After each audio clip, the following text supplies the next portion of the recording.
كتير جدا بنحتاجه لما بيبقى فيه التهاب حاد في المفصل. بره المفصل يعني في التهاب أغشية أو طار أو كده، وهو ما بيبقاش ليه اي مضاعفات لما يتحقن مفصلي، لكن البي ار بي او البروثيرابي ما ينفعش مع الكورتيزون. متكامله مش حاجه واحده. احنا كمان بنقابل نماذج مرضى كتير يعني بنحقنهم صراحة، وفي الفولو اب أو المتابعات بيتحسنوا. نعمل عملية حمول، هو المريض المصري حمول شويه. فبنلجأ للحقن. كل سنه بحقن. ايه أسباب الخشونة؟ كل دي من اعراض خشونه المفصل. عايزين نعرف ازاي نشخص الخشونة نتيجه لتفاعل المفصل مع التآكل ده. ليه أنا هعمل أشعة؟ ايه هي درجات الخشونه؟ هل بقى السونار بيلغي الأشعة العادية؟ كل حاجة ليها برنامج علاجي. امتى بنعالج؟ امتى بنحتاج حقن؟ امتى بنحتاج علاج طبيعي؟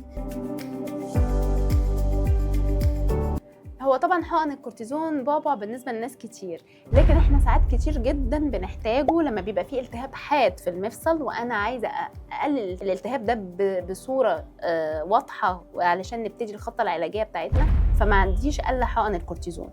وهو ما بيبقاش ليه اي مضاعفات لما يتحقن مفصلي، ولا بيدخل في الجسم، ولا بيعمل لي اي مضاعفات تانية. وكمان ممكن احقنه 3 مرات في السنه، ما بنكترش على كده عشان نتجنب اي مضاعفات للكورتيزون، لكن بنحتاجه. ليه لا ما نحتاجه؟ احنا ممكن بنحتاجه بره المفصل يعني في التهاب أغشية أو طار أو كده، ممكن برضه. بس دلوقتي طبعا الحديث هو البلازما. هي مش حديثة قوي يعني، هو استخدموها في كذا حاجة في جوه المفصل أو بره المفصل، أغشية، أنسجة. البلازما دي برضو يعني أو البي ار بي هي بلازما غنية بالصفائح. بنسحب دم من المريض، بنعمله في جهاز طرد مركزي بسرعة معينة لوقت معين، وبنبدأ نحقنه في الأغشية دي أو في المفصل.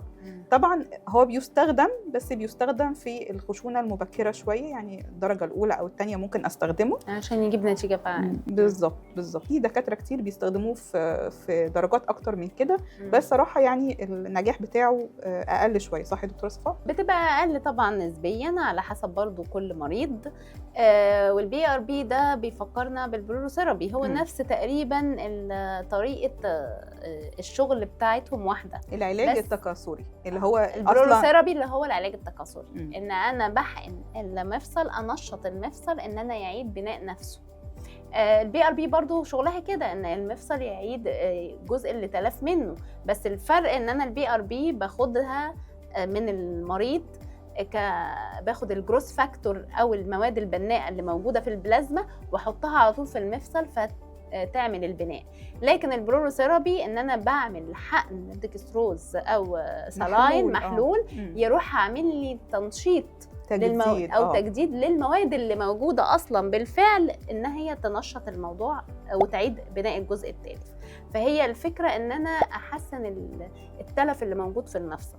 غير الكورتيزون ده بعالج الالتهاب، غير الهيرونيك اسيد ان انا زي تزييت للمفصل او لوبريكانت للمفصل. يعني كل واحد ليه طريقه، فعشان كده ممكن نستخدم اكتر من طريقه، يعني اكتر من طريقه في الحقن. ممكن استخدم اكتر من طريقه في الحقن. زي ايه يعني؟ ممكن نعمل ايه مع ايه؟ يعني ممكن نعمل بروثيرابي مع الهيرونيك اسيد، والبي ار بي مع الهيرونيك اسيد.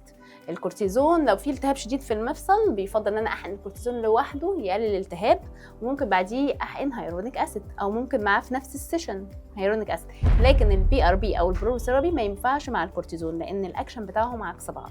بحقن الكورتيزون واقلل الالتهاب تماما، وبعد شهر ابتدي احقن او اتجه للعلاج التكاثري او البي ار بي. وطبعا بنكمل الخطه، يعني خطه متكامله مش حاجه واحده. برضو زي ما قلنا اللايف ستايل بتاع العيان، العلاج الطبيعي والتمارين العلاجيه، ان انا استخدم بعض الاجهزه التعويضيه، استخدم عصايه او كان او كده ما احملش على المفصل، اقلل من الوزن. كلها حاجه متكامله مع بعض بحيث ان احنا نعالج المفصل او نقلل تدهور. احنا كمان بنقابل نماذج مرضى كتير يعني بنحقنهم صراحه، وفي الفولو اب او المتابعات بيتحسنوا. يعني ده مش احنا مش بنقول نظريات علميه او جايد لاينز كده، لا، في ناس مثلا بتجيلنا على أرض الواقع في ناس متحسنه كتير كتير جدا، بالذات البروثيرابي محسن بعض الناس، بس برضو الدرجه لحد الدرجه الثالثه. احنا لسه عايزين نشتغل على الدرجه الرابعه، وان شاء الله نلاقي نتيجه فعاله من البروثيرابي. طيب احنا برضو عايزين نتكلم عن العلاج الطبيعي ودوره في مرضى الروماتيزم.